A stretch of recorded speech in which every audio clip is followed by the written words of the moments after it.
Shalom, bienvenidos a esta semana a la tertulia de Radio Sefarad, donde, como imaginarán, seguimos dándole vueltas a Gaza. Seguimos hablando de la operación plomo sólido o plomo fundido.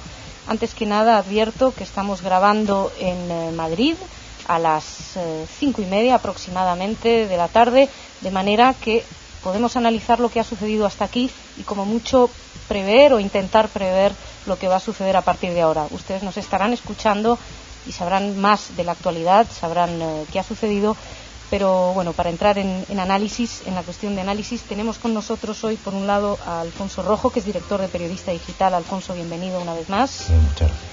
Y al otro lado del teléfono está con nosotros por primera vez Alberto Spektorovsky, que es doctor en Ciencias Políticas, profesor de la Universidad de Tel Aviv y ex asesor del canciller Shlomo Ben-Ami. Alberto, bienvenido por primera vez al teléfono de Radio Sefarad. Muchísimas gracias, encantadísimo estar con ustedes. Bueno, yo antes que nada quería preguntaros si huele a tregua ya.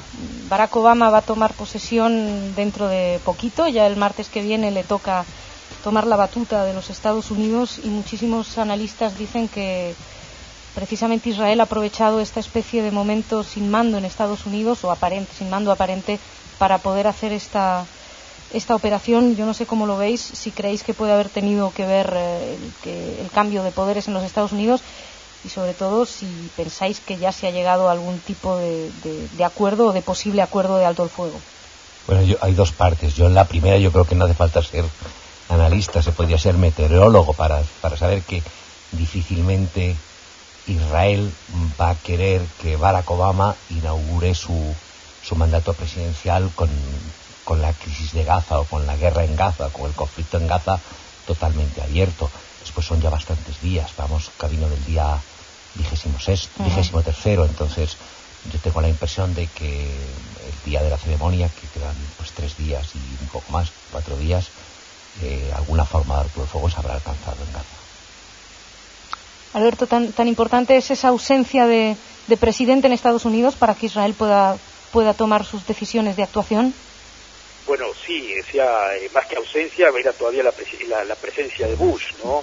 Yo coincido totalmente con lo que se dijo anteriormente. Yo creo que Israel está buscando ahora el cese de fuego porque no es de lo más conveniente para el gobierno israelí llegar a la ascensión de Obama con el conflicto todavía latente. Por el otro lado, me da la impresión que Hamás quiere aprovechar unos días más para llegar justamente a la ascensión del poder de Obama con el conflicto latente. O sea, acá me parece que es hoy Israel que está un poquito más apurado que Hamás, ¿eh? Sí, no, yo de eso coincido. De todas maneras, yo no he estado, así como he estado en otras ocasiones y otros conflictos, y he estado sobre el terreno, esto lo veo a través de los medios de comunicación. Y en el caso español, los medios de comunicación no son especialmente objetivos. Aunque ahora puedas por internet entrar en todo tipo de periódicos y puedas leer, pues incluso los israelíes que hacen en inglés, o el New York Times, o Washington Post, o Haaretz, cualquier periódico puedas entrar.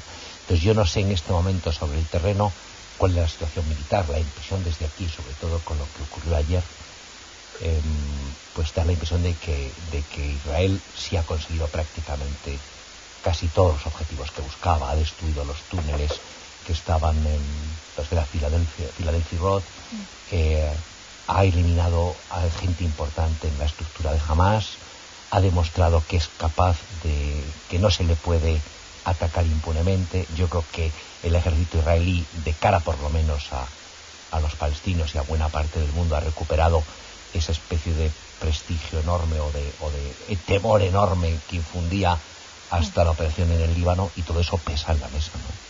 Pero prestigio, de alguna manera, ha recuperado un prestigio militar. No me refiero al prestigio, digo, en las cuestiones militares es esencial la disuasión, que tu rival o tu contrario o tu enemigo tenga presente, cuando haga algo, lo que le puede ocurrir. Y yo creo que toda esta operación tiene que ver, entre otras razones, con la necesidad o el deseo de las Fuerzas Armadas israelíes de dejar claro que no se puede bombardear impunemente a Israel. ¿Esto ha sido una recuperación después del Líbano 2006? Sí, sin ninguna duda. Yo coincido también en lo que acaba de mencionar anteriormente el profesor. Lo único, es decir, acá hay una especie de de doble fase en el asunto. Por un lado se ha recuperado lo que se podría llamar el temor a Israel. Por otro lado, Israel quedó muy golpeada, desprestigiada prácticamente a nivel de país, digamos, por lo menos en los marcos más liberales de Europa y quizás de los Estados Unidos. Es decir, la imagen de Israel se ha ido terriblemente deteriorada en esta guerra.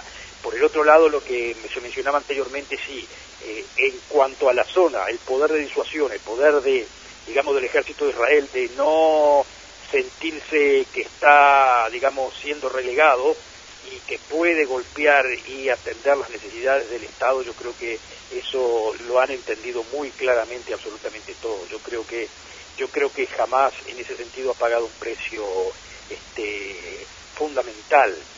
Es más, la fórmula que puedo adelantar, o que lo que me parece que puedo adelantar, va a ser una fórmula de un Hamás muy debilitado militarmente y muy fuerte políticamente. Yo creo que esa va a ser la fórmula con la que se va a tener que trabajar en el futuro.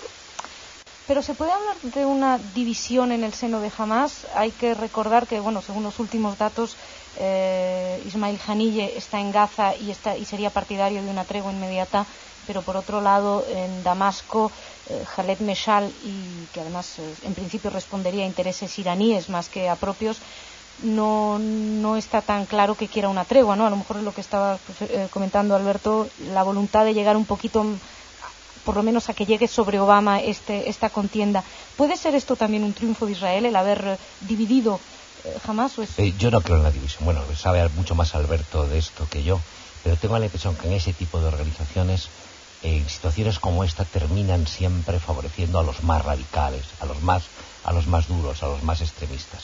Lo que sí trasciende y a lo mejor llega a la población palestina de Gaza es que Hamás no le puede proteger, lo cual va también en detrimento de Hamás.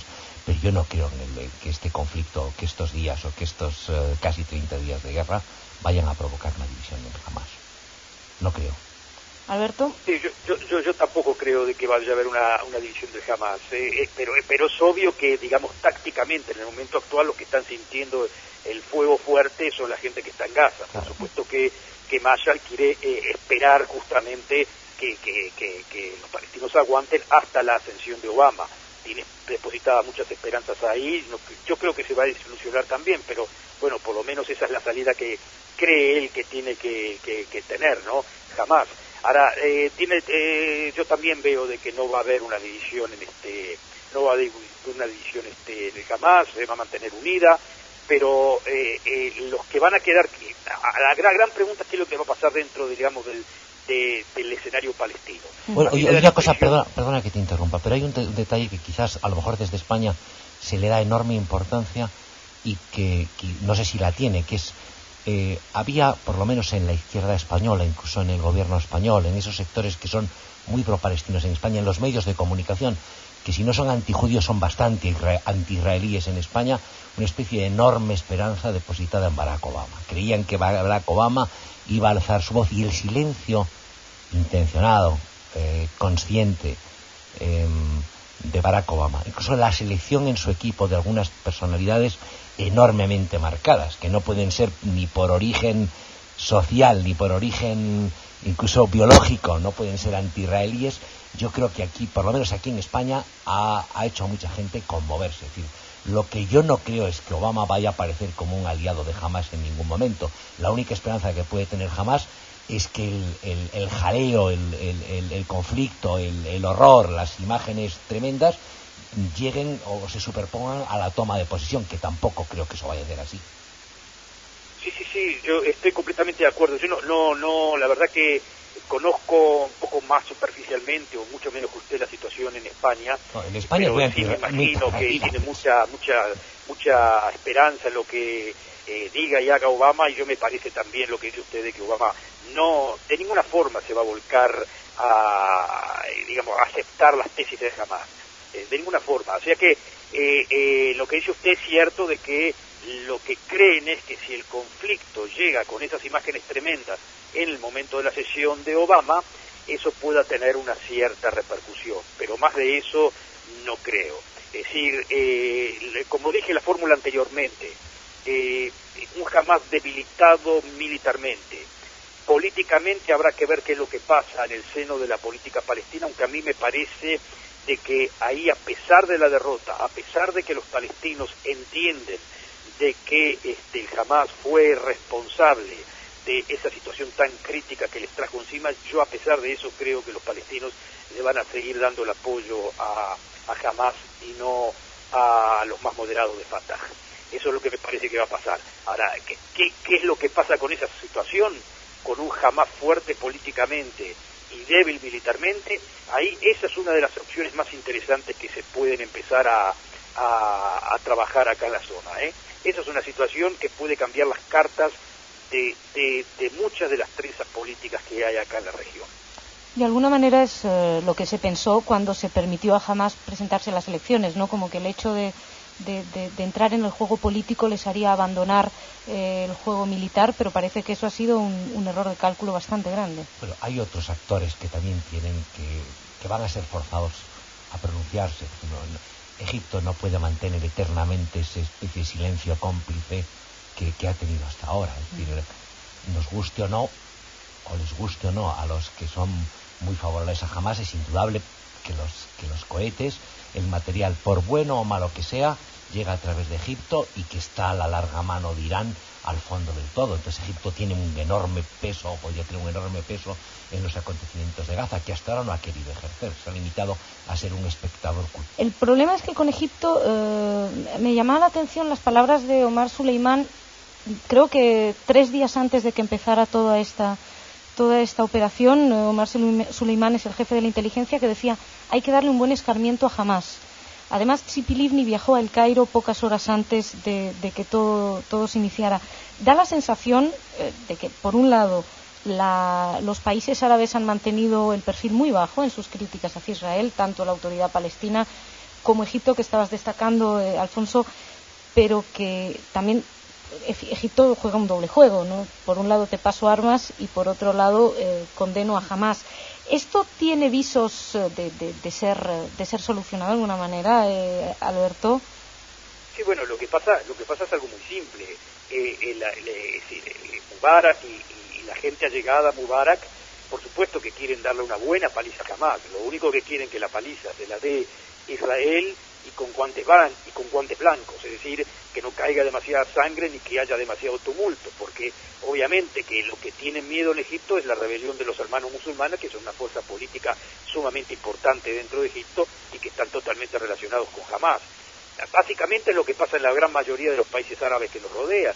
Todos pensaban, todos los que quieren es de alguna forma que Hamás que estorba y que está, digamos, de una forma u otra aliado, sustanciado con Irán, le den una paliza mortal. El problema es que quieren que le den una paliza mortal con guantes blancos. Ese es el gran detalle, ¿no? Uh-huh. Y es un poco imposible. El hecho, vuelvo a la idea que estabais comentando de que Hamás se quede con, tenga que hacer un juego político en la zona porque haya sido tan debilitada militarmente que tenga que recurrir a la política. Dentro de la deriva que ha tenido islamista Hamás, porque hay que recordar que en estos momentos Hamás ni siquiera es un grupo nacionalista, ni siquiera está reclamando un territorio concreto.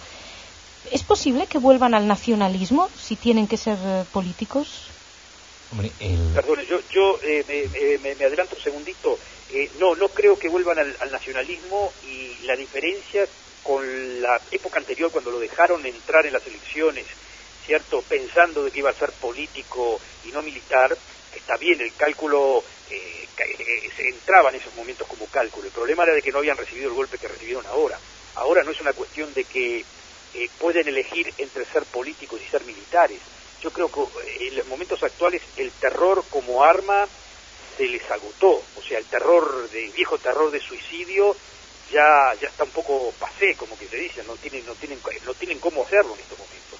Y si se les corta la posibilidad de misiles, les queda muy pocos argumentos, les queda muy poco, digamos, más que argumentos, les quedan muy pocas balas en el cañón, ¿no? Uh-huh. Es decir, tienen que reinventarse. Por lo pronto, en estos momentos, un Hamás político me da la impresión a mí de que es más o menos lo que queda, no creo que quede mucho más que eso. Bueno, eso abre una vía de esperanza. De todas maneras, hasta ahora, una de las razones de ser de Hamás aunque parezca alocado, dislocado, visto desde aquí, han sido esos cohetes. Es decir, el hecho de lanzar cohetes no era tanto por la efectividad que conseguían, sino porque era una forma de decir, aquí estamos, esta es nuestra razón de ser, la negación de Israel. Hombre, yo estoy de acuerdo, yo creo que el golpe tiene que haber sido militarmente tan fuerte, y va a serlo más, porque estamos en una fase en la que cada día va a ser mucho más duro para ellos. La tentación de decir, bueno, vamos a jugar a la política, sí va a pesar de forma muy fuerte sobre ellos. Sí, estoy completamente de acuerdo. Fíjate que aunque si lo que quieren demostrar jamás, hasta último momento, hasta el minuto cero del cese de fuego, es de que todavía tienen la capacidad de disparar misiles. Muy bien, eso lo van a hacer. El problema no es que tengan esa capacidad de, a pesar de que el ejército de Israel los esté aprotando en la garganta y los puedan de vez en cuando disparar uno. El problema es que el cese de fuego, el único cese de fuego que va a haber, es una total, no digo desmantelación, pero el hecho de que jamás, por años, no pueda disparar un tiro más. Esa va a ser la situación. Y obviamente que no le va a quedar más remedio, porque aparte es lo mismo que la Hezbollah. Yo me imagino que Hezbollah debe tener muchas ganas de golpear a Israel, pero ¿por qué no lo hace? No lo hace porque será terrorista y todo lo que quiera, pero tiene una responsabilidad con la gente que tiene ahí al lado, que también los está mirando y les está diciendo un momentito, el mandato de ustedes es hasta acá, pero no hasta acá, no más allá de acá. Es decir, ya después de este golpe tan fuerte, no me parece que jamás, estoy especulándolo, no me parece que se aventuren a una nueva, a un nuevo round, por lo menos en los próximos años. Yo, aunque se sale un poco del tema que estamos tratando, sí quería hacerle a Alberto una pregunta, porque a mí es un tema que, como español, como periodista, que fui muchos años director adjunto del Mundo, del periódico, y dediqué a viajar por todo el mundo, es una pregunta que a mí, por lo menos, me interesa enormemente. Si la postura que ha tenido España, los medios españoles y el gobierno español, ha tenido algún reflejo en Israel. Yo en la prensa, también es cierto que estoy limitado, solo puedo leer prensa en inglés, si en la prensa de alguna manera se ha hecho eco de la postura tan beligerante que ha tomado en algún momento el gobierno español, el gobierno del señor Zapatero, o si en los medios israelíes, o en los círculos intelectuales israelíes, o en quien sea, se han hecho eco de la postura que ha tenido España, que ha sido claramente, si no pro Hamás, pues casi, ¿no? Bueno, mire, no se ha tocado mucho el tema particular de España, aunque se toma genéricamente que hay un mar de fondo muy duro en Europa contra Israel, que ya está llegando a puntos que van más allá, mucho más allá de la crítica a Israel. Esto va llegando casi al viejo antisemitismo, Sí. Una suerte de que se juntan derecha radical con una izquierda radical, inclusive con algunos de la izquierda menos radical, pero que se dejan caer en ese juego, y plus sumado a todas las fuerzas musulmanes que tienen, inmigrantes y cuestiones que tienen un peso muy grande y que van a tener un peso muy grande en la política de Europa, ¿no? Dentro de ese marco europeo, a mí me da la impresión que sí, que en España e Inglaterra han sido los más radicales en las posiciones a tomar, que ya se han pasado del límite de una crítica lógica de lo que estaba pasando. Bueno, en el caso español terminó la manifestación apedreando la embajada de Israel, que no sé lo que le apedreaban, pero tiraban piedras contra el edificio, ¿no? Sí, no, a la embajada no le rompieron nada. No, pues es que no llegan. No, claro. Lo que pasa es que yendo por ahí, por donde avanzaba Alfonso, también es verdad que mientras esto sucede, estas declaraciones del presidente del gobierno al empezar la campaña electoral en Galicia apuntaba directamente como responsable de todo lo que está sucediendo en Israel. Al mismo tiempo, el ministro de Asuntos Exteriores, Miguel Ángel Moratinos, se encontraba, yo no sé si bajaba del avión en algún momento, del Cairo a Ankara. Moratinos es un especialista en la zona, vivió mucho tiempo allí. Cuando ibas a Jerusalén te lo encontrabas desayunando en el hotel. Es un hombre que en la época de Arafat tuvo bastante vinculación con él, y yo creo que él tiene a gala, frente a otros diplomáticos españoles, otros diplomáticos europeos, haber vivido sobre el terreno bastantes años. Entonces, sí, por supuesto, sí, Moratino inclusive sí, participó directamente en Taba y sí. creo que en Game David también No, ha estado mucho, estuvo sí. totalmente involucrado, ¿eh? Y Sí, antes, sí, cuando hubo los acuerdos aquellos de Madrid, también pues era de los hombres sí, que estaba, sí, que estaba tanto él como Solanas están sí. muy metidos y son muy amigos de la gente de acá de Israel. Ahora contrasta un poco, es decir, pues ha sido más prudente en esta ocasión el ministro Moratinos que nuestro propio presidente y sobre todo que algunos miembros del gabinete. Es decir, lo que ha ocurrido aquí en este caso concreto, y sí es criticado por un sector de la prensa española, es que se ha tomado una postura, no se puede utilizar la palabra irresponsable para calificar el lanzamiento de cohetes Qassam o un atentado suicida, y utilizar la palabra genocidio en el caso de la actuación de Israel, y eso se ha hecho desde esferas gubernamentales. Pero yo creo que es un pecado muy español. Este es un país bastante impulsivo. Sí, habla con mucha pimienta, ¿no? En el plato. De todos modos, yo creo que mucha gente dice eso. Sí. Muy impulsivo, sí. De todos modos, yendo a Moratinos, yendo básicamente a los esfuerzos diplomáticos, ¿no? En la zona, estamos contemplando la posibilidad de un alto el fuego de una semana, después una tregua de un año o más. Bueno, en fin, no se sabe todavía cuál será el acuerdo definitivo, pero lo que sí se sabe es que va a haber que tomar cartas en el asunto. Los países van a tener que mojarse.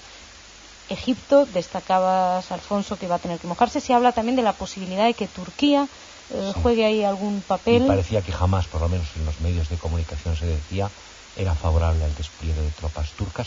Yo veo muy difícil que un país europeo, por experiencias en otros sitios y por el temor casi bíblico que te produce implicarte en un conflicto tan complejo, tan difícil como aquel, haga algo más que mandar policías o aduaneros o observadores. Yo lo veo muy difícil en el caso europeo.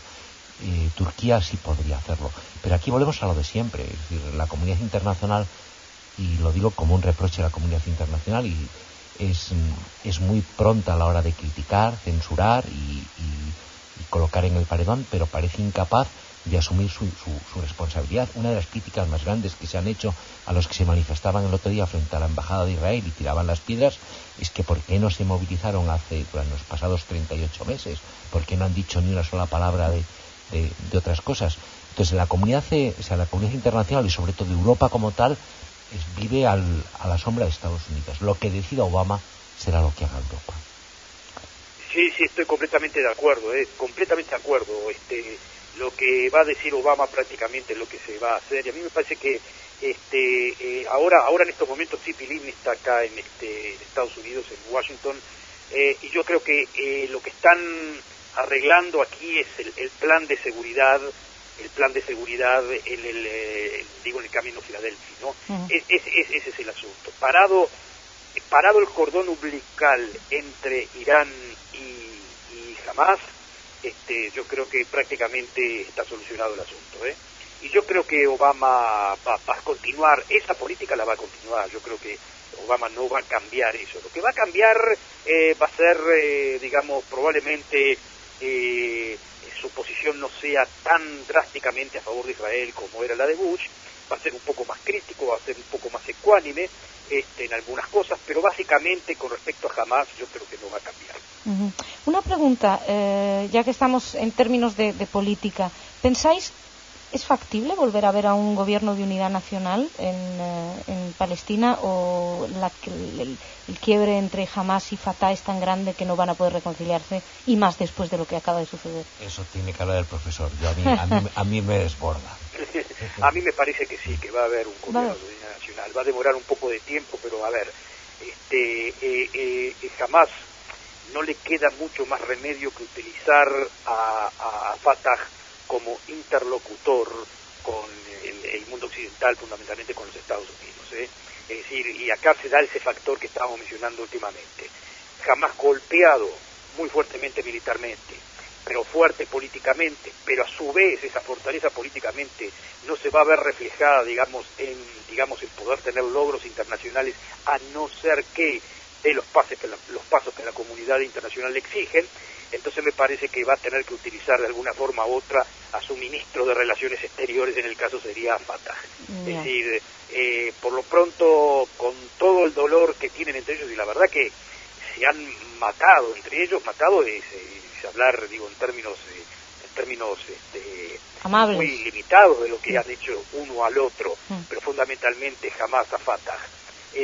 Pero de cualquier forma me parece que la realidad demorará un poco más de tiempo, un poco menos de tiempo, pero van a tener que sentarse juntos y buscar la forma de llevar adelante la causa palestina, que en ese sentido, digamos, que al margen de toda la guerra, es obviamente que la pobre gente palestina está sufriendo algo que no merece, y entonces me da la impresión que a la larga esta gente va a tener que reaccionar de esa forma. Bien, una pregunta ya básicamente, la gente, no sé cuántos intentos de paz, conversaciones, etcétera, y me da la sensación de que todos los acuerdos, al fin y al cabo, todas las propuestas, la Liga Árabe, Anápolis, giran en torno a lo mismo. Al final, ¿será lo que fue rechazado en Taba lo que se acepte? ¿Y cuándo? Hombre, yo creo que nunca se da marcha atrás en la historia, pero digo que va a ser lo que fue Taba. Es que no hay otra opción. Si uno mira hacia el futuro. Sí, yo creo que se han perdido. Lo terrible cuando repasas la historia con perspectiva es que te vas dando cuenta, y en un conflicto como este, de la cantidad de oportunidades que tuviste o que tuvieron todos para resolverlo y que no lo tuvieron. Aquí no hay un cambio ya radical de la situación, es decir, hay exactamente, los dos estados, la separación, hay muchas cosas ahí. Yo creo que estaba lo que se va a ponerse sobre la mesa otra vez. Exactamente, eso eran las sabias palabras del el ex ministro de Relaciones Exteriores de Israel, Shlomo Ben-Ami, que lamentablemente está fuera de la política, porque tendría que estar en estos momentos. Si se hubiese quedado en la política sería... Aquí en España es una voz que se escucha mucho. Sí, hombre, es que él entendió desde un principio y había dicho con esas sabias palabras: habrán otros 10.000 muertos, más sangre caerá sobre el río y a la larga volverán a Taba, porque es la única que hay. Él en su libro, en el libro ese que tiene, lo pone además. Pero claro, hombre, él sí entendió el asunto desde un principio hasta el final, es decir, la tenía bien clara. Lamentablemente que no está en la política israelí, y eso la verdad que es una de las carencias grandes de la política israelí. Dentro de la política israelí, ¿cambiaría mucho si llegara al poder Netanyahu o si llega al poder Tzipi Livni? Bueno, ahora ya casi hasta Barak es contemplable, teniendo en cuenta que ambos, Tzipi Livni y Netanyahu, han hablado en varias ocasiones de que en caso de llegar al poder contarían con el otro, uno con el otro para gobernar. Es que yo no lo sé, y no sé tampoco cómo pero aquí también una de las versiones... No, perdone, Alberto. No, siga. No, que yo, aquí en un momento se ha intentado explicar todo esto en clave electoral, en los medios de comunicación españoles, pero yo no sé qué efecto va a tener o puede tener en las elecciones. No sé a quién, dicho de forma muy cruda, favorece electoralmente o en votos en conflictos, que no lo sé, yo no puedo hablar de eso. Bueno, electoralmente el único que se ha visto favorecido, pero en forma importante, digamos, ¿qué quiere decir por forma importante? 5 o 6 escaños más en el Parlamento ha sido Barak. Sí. Es decir, Barak estaba muerto políticamente, esto un poco lo resucitó, pero fuera de eso a mí me parece que va a haber un gobierno de coalición nacional. Me da la impresión, pero esto tómelo entre bambolillas, porque simplemente estoy especulando de acuerdo a los polls que estoy viendo y a lo que me parece que es la tendencia de la opinión pública en Israel. Me parece que igual va a ganar Netanyahu. No me sorprendería que ande casi empatado con Livni, pero lo que quiere decir es de que Netanyahu, con una Livni más o menos fuerte y un Barak un poco restablecido, puede alejarse él de la derecha radical, que es con la que tendría que formar coalición si hubiese ganado, o sea, si gana, y digamos que los partidos de centro o de centro izquierda, mal llamado el Partido Laborista, pero vamos, fuesen muy debilitados. En el caso de que esos partidos tengan un poquito más de poder y queden los 3 partidos esos más o menos ahí, digamos, cerca, a mí me da la impresión de que Netanyahu va a preferir, justamente también tomando en cuenta que Obama va a ser el presidente de los Estados Unidos, va a querer formar un gobierno más de centro, que es un gobierno de derecha que lo puede llegar a complicar, ¿no? Bueno, pues se nos ha ido el tiempo. Alfonso, Alberto, muchísimas gracias por haber venido, muchas gracias por ayudarnos a comprender un poquito mejor la situación, por darnos vuestro punto de vista. Y a ustedes, señoras, señores, gracias por seguir ahí. Tal vez, quién sabe, cuando ustedes estén escuchando esta tertulia ya se haya llegado a algún acuerdo. En cualquier caso, aquí queda este análisis. Shabbat Shalom, y seguimos aquí en Radio Sefarat con ustedes.